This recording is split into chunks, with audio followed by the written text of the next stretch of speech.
Mr. Zambrano, we've had a hard time getting you in here. Appearing here today, pro se, in the special appearance, sui juris in propria persona. All right, we're not going to get into this, what I call Jabberwocky. Okay. Supremely unqualified to represent yourself. Practicing law from the bench if you proceed without me. I'm a lawyer. I'm a judge. I practice law from the bench.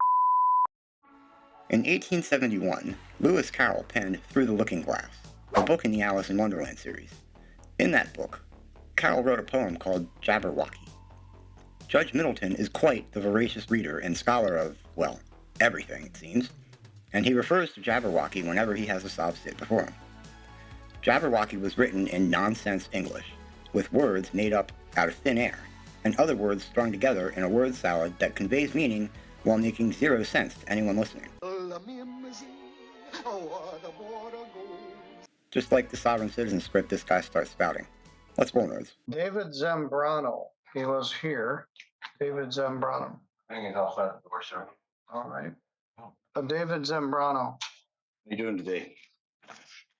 Doing all right. It's a Tuesday. We got lots to do and we're making progress. Mr. Zambrano, we've had a hard time getting you in here. We got a lot going on here. In file 251521, you got a ticket on July 29th for driving without insurance and no valid license in possession. Those are both written under state statute. On July 25th, you got charged with driving with an unregistered vehicle in file 1523.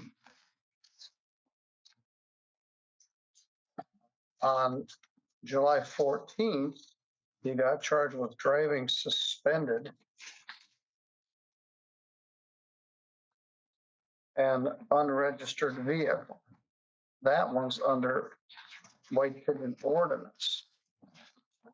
So July was a bad month for you.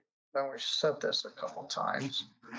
The city or the village of White Pigeon in the July 14th case has agreed to dismiss the charges if you plead to allowing another to violate the motor vehicle code.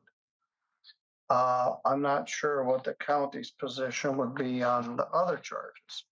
And frankly, I don't know why they didn't charge him with driving suspended on all 3 days. Let's take a look. And then you missed a date and they reset it and I don't know what happened, but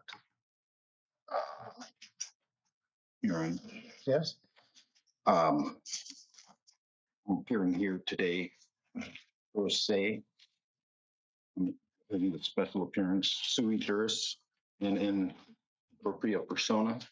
I respectfully assert my rights to represent myself and have my constitutional rights recognized and upheld throughout these proceedings. All right, well, that's certainly your right. Thank you, sir. You live in South Haven? Actually, I'm the sojourner of the land. I don't have a residency of it. Well, the reason I ask, I once did. if I need to send you mail, I need to know where to send it. Right now, I do not have an address. All right. Well, you do certainly have a right to represent yourself, and I don't have a quarrel with that. What do you want me to do? Set these for a trial? Or set a pretrial on all of these? Some are under White Pigeon ordinance, some are under state statute. You can help alleviate this by getting insurance, getting a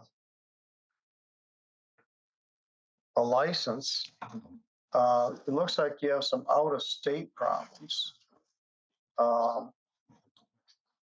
you haven't had anything on your Michigan record in a long time.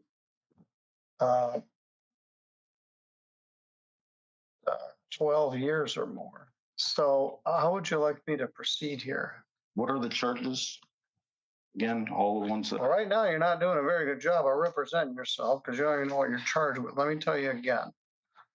You're charged with no insurance. That's a misdemeanor, punishable by up to a year in jail, a fine of not less than $200 and not more than $500. That was on July 29th. On that same day, they charge you with no valid license in possession, even though your license is suspended. They didn't charge that. No operator's license in possession is a misdemeanor. It's punishable by up to 90 days in jail and a fine of up to $100. On July 25th, no, that's the 29th. It's the same as the others. You got no insurance, no ops on personal unregistered vehicle. That was on July 29th. And those are all under state statute. On July 14th, you got another ticket. And that one, they filed a formal complaint that alleges that you were driving suspended and you had an unregistered vehicle. And that is under White Pigeon ordinance. Driving suspended is a misdemeanor. It's punishable by up to 93 days in jail and a fine of up to $500. That carries 2 points and it requires that your license be suspended. And then they charge that you have an unregistered vehicle. You could help all of these if you got insurance, a registered vehicle, and worked on getting your license back. So one thing I could do is set all these cases for a pretrial on the same day with the White Pigeon Village attorney and the county attorney and see if they can come to some resolution of all the charges. Is that acceptable to you? Actually, no, I have a few questions I need answered before we Okay. proceed. I don't understand the nature and the cause of this action against me. And I'm,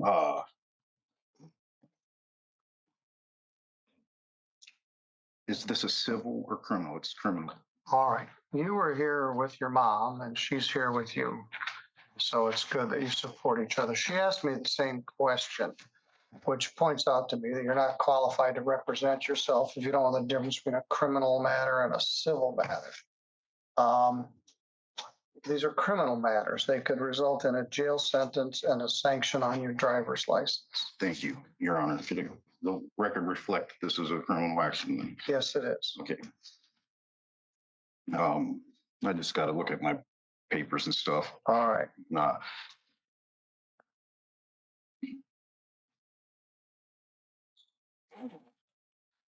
So my next question about it is,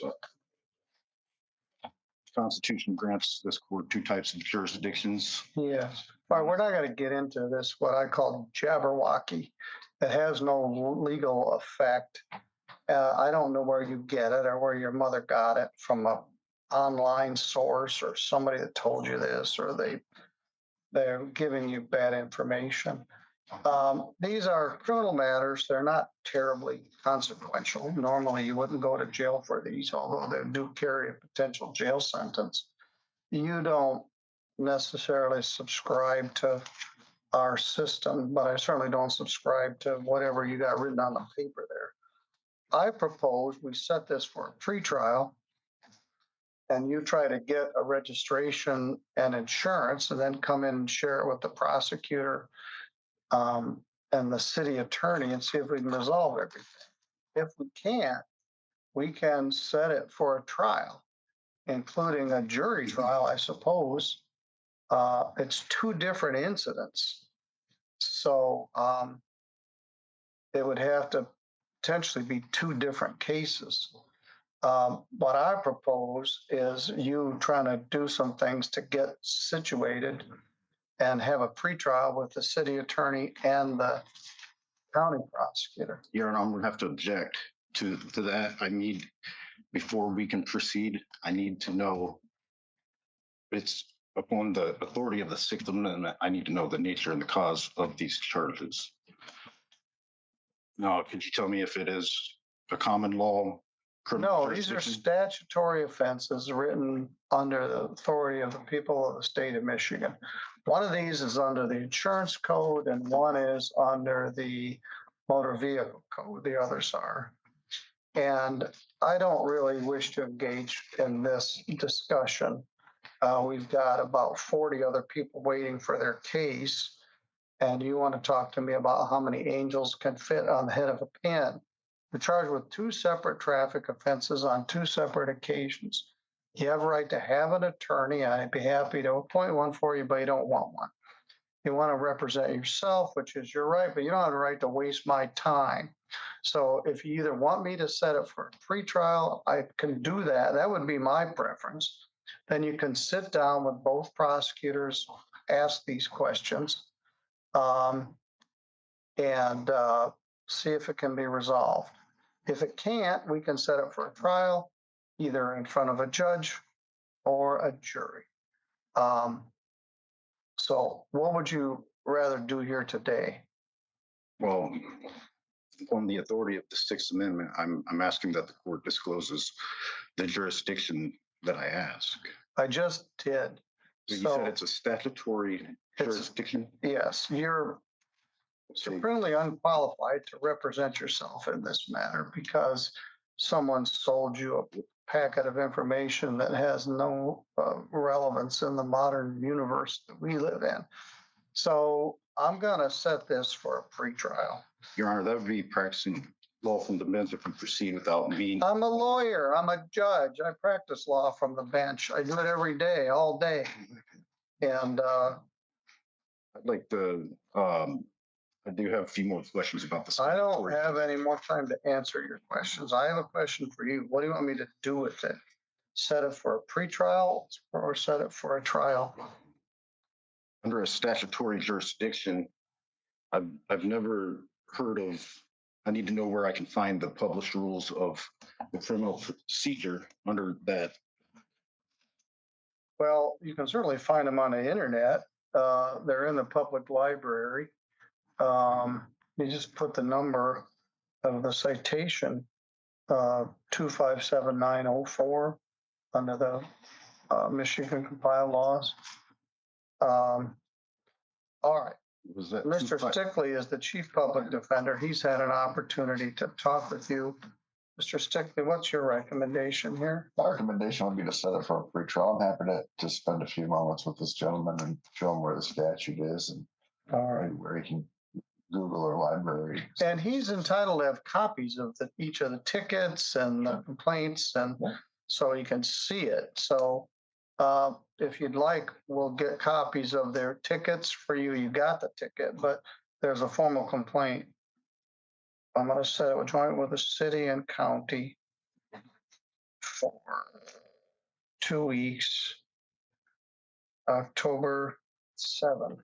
Mr. Stickley is the chief public defender, and he's not exactly representing you, but he's here to make sure that your rights are protected. And he also can give you some advice and maybe point you in the direction of what you want to do.